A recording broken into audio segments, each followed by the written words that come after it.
ഒരാളുടെ ലൈഫിൽ മരണപ്പെടുന്നൊരു സമയത്ത് കിട്ടുന്നൊരു മഹാഭാഗ്യം എന്താണെന്ന് വെച്ചാൽ ഹബീബായ റസൂലുള്ളാഹിൻ്റെ തിരുശേഷിപ്പായ ഹബീബായ റസൂലുള്ളാഹിൻ്റെ തിരുകേശം ആ മയ്യത്തിൻ്റെ കൂടെ വെക്കാനും ഹബീബായ നബി ഉപയോഗിച്ച വസ്ത്രത്തിൻ്റെ ഒരു കഷ്ണവും നഖവും കൂടെ വെക്കാനും അത് വെച്ചിട്ട് തന്നെ ഖബറടക്കണം എന്ന് വസിയത്ത് ചെയ്ത ഒരു വലിയൊരു സ്വഹാബിവര്യനുണ്ട്. 20 വർഷത്തോളം അമീറായിട്ട് ജനങ്ങളെ ഭരിച്ച, 20 വർഷത്തോളം ഖലീഫയായിട്ട് നാടിന് സേവനം നൽകിയ മുആവിയത്ത് ബിനു അബീ സുഫിയാൻ റളിയല്ലാഹു അൻഹു എന്ന വലിയ സ്വഹാബി. ആ സ്വഹാബി മരണാസന്നനായിട്ട് കിടക്കുന്ന ഒരു സമയത്ത് വലിയ സങ്കടത്തിലായിരുന്നു. അദ്ദേഹത്തിനെ സന്ദർശിക്കാൻ വേണ്ടി സൂഫി ഗുരുവായ ഹസൻ ബസ്രി റളിയല്ലാഹു അൻഹു വന്നപ്പോൾ അദ്ദേഹത്തോട് കരഞ്ഞുകൊണ്ട് പറഞ്ഞു, പടച്ച റബ്ബേ, 2 വിഭാഗം ജനങ്ങളാണ് ഈ ലോകത്തുള്ളത്. ഒന്ന് സ്വർഗം ലഭിക്കുന്ന ആളുകൾ, മറ്റൊന്ന് നരകം ലഭിക്കുന്ന ആളുകൾ. അതിൽ ഞാൻ ഏത് വിഭാഗത്തിലാണ് പെടുക എന്ന് എനിക്കറിയില്ല. അത് ഓർത്തിട്ടാണ് ഞാൻ സങ്കടപ്പെടുന്നത്.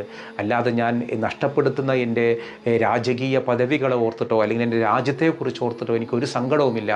അദ്ദേഹം തൻ്റെ മക്കളോട് നൽകിയ അവസാന വസിയത്ത് എൻ്റെ കയ്യിൽ ഞാൻ സൂക്ഷിച്ചു വെച്ച ഹബീബായ നബിയുടെ തിരുകേശം എൻ്റെ കയ്യിലുണ്ട്. അതോടൊപ്പം ഹബീബായ നബി പലപ്പോഴും നഖം വെട്ടാൻ ഉപയോഗിച്ച നഖത്തിൻ്റെ ബാക്കി എൻ്റെ കയ്യിലുണ്ട്.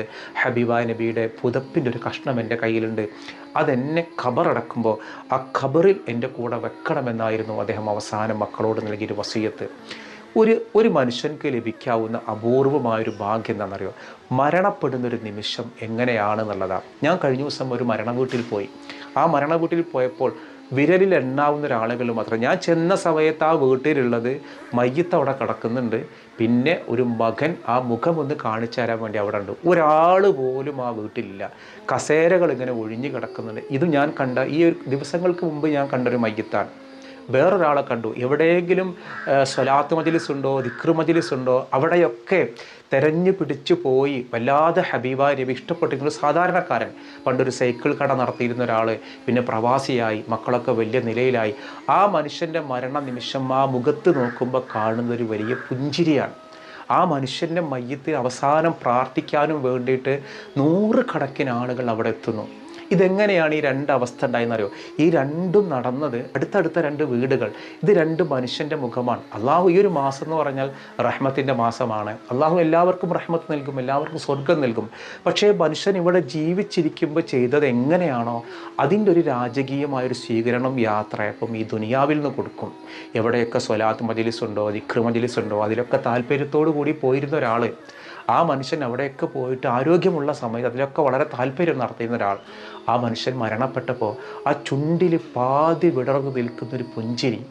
അപ്പോൾ ഈ ഒരു സ്വഹാബി വര്യൻ മുആവിയത്ത് ബിനു അബീ സുഫിയാൻ റളിയല്ലാഹു അൻഹു സ്വഹാബിക്ക് അവസാന നിമിഷം ഹബീബായ നബിയുടെ തിരുശേഷിപ്പ്, ആ ഒരു തിരുകേശം, അതേപോലെ നഖത്തിൻ്റെ ഒരു ഭാഗം, പിന്നെ പുതപ്പിൻ്റെ ഒരു ഭാഗം ഉള്ളിൽ ചേർത്തുകൊണ്ടാണ് ഖബറടക്കിയത്. അപ്പോൾ ഈ സ്വഹാബിമാരെയൊക്കെ ചീത്ത പറയുന്ന പുതിയ തലമുറയിലെ ആളുകൾ കാണാം. നഊദു ബില്ലാഹ്, അല്ലാഹു കാക്കട്ടെ. അപ്പോൾ ഞാൻ ഇന്ന് ഈ ഒരു വീഡിയോ നമ്മുടെ ഖുർആൻ മത്സരമുണ്ട്, അതോടൊപ്പം ചെറിയൊരു ചരിത്രം കൂടിയാണ് ഞാൻ പറഞ്ഞത്. അപ്പോൾ ഇൻഷാ അല്ലാഹ് ഇന്നത്തെ ഖുർആൻ മത്സരത്തിൽ പങ്കെടുക്കുന്ന കുട്ടികളെയൊക്കെ പരമാവധി പ്രോത്സാഹിപ്പിക്കുക. കൂട്ടത്തിൽ വേറൊരു കാര്യം പറയാനുള്ളത്, ഇന്നലത്തെ നമ്മുടെ ഖുർആൻ മത്സര വീഡിയോ കണ്ടപ്പോൾ മമ്പുറത്തുനിന്ന് ഷെഫന എന്ന പേരിലൊരു വീട്ടമ്മ വിളിച്ചിട്ട് പറയാണ്, ഒരു സമ്മാനം ഞാൻ സ്പോൺസർ ചെയ്യാം. നിലവിൽ 1, 2, 3 സമ്മാനങ്ങളാണുള്ളത്, അതൊക്കെ സ്പോൺസർ ആയിട്ടുണ്ട്. അപ്പോൾ അവർ പറയാണ്, ഒരു സമ്മാനം എനിക്ക് സ്പോൺസർ. അങ്ങനെ മാഷാ അല്ലാ ഇന്ന് മുതൽ ഇവിടെ നിന്ന് അങ്ങോട്ട് 4ാം സ്ഥാനത്തിനൊരു സമ്മാനം കൂടി ആയിട്ടുണ്ട് ഇൻഷാ അല്ലാ. അപ്പോൾ നമ്മുടെ ഖുർആൻ മത്സരത്തിന് അയക്കുന്ന ഒരുപാട് പേരുണ്ട്. 4ാമത്തെ സ്ഥാനത്തിനുള്ളൊരു സമ്മാനം ഷഫ്ന എന്ന് പേരുള്ള മമ്പുറത്തുള്ള ഒരു വീട്ടമ്മ നമ്മുടെ വീഡിയോ സ്ഥിരം കാണുന്ന ഒരാളാണ്. അവർ സ്പോൺസർ ചെയ്യാമെന്നായിട്ട് അള്ളാഹു അവർക്ക് അർഹമായ പ്രതിഫലം നൽകി അള്ളാഹു അനുഗ്രഹിക്കട്ടെ. കുടുംബത്തെ അള്ളാഹു സന്തോഷങ്ങൾ നൽകി അനുഗ്രഹിക്കട്ടെ. അപ്പോൾ ഇൻഷാ അല്ലാ ഇന്നത്തെ മത്സരാർത്ഥികളെ നമുക്കത് പരിചയപ്പെടാം. 10 വയസ്സുള്ള കരിക്കല്ലത്താനിയിലുള്ള ഫൈഹ എന്ന് പേരുള്ള ഒരു പെൺകുട്ടി.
എടവണ്ണപ്പാറയിൽ നിന്നും 9 വയസ്സുള്ള മുഹമ്മദ് മിൻഹാജ്.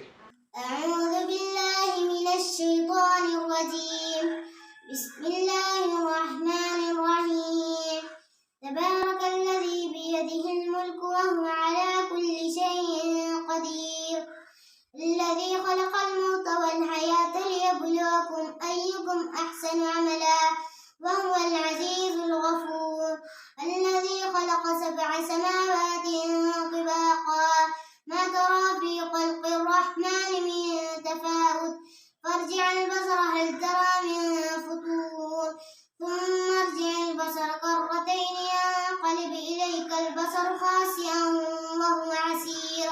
കൊല്ലത്തു നിന്നുള്ള അബ്ദുറഹ്മാൻ അയ്യൂബ്. أعوذ بالله من الشيطان الرجيم بسم الله الرحمن الرحيم القارعة ما القارعة وما أدراك ما القارعة يوم يكون الناس كالفراش المبثوث وتكون الجبال كالعهن المنفوش فأما من ثقلت موازينه فهو في عيشة راضية وأما من خفت موازينه فأمه هاوية وما أدراك ما هي نار حامية. മലപ്പുറം ഇളയൂരിൽ നിന്ന് മുഹമ്മദ് റദ്വാൻ. 12 വയസ്സാണ് പ്രായം.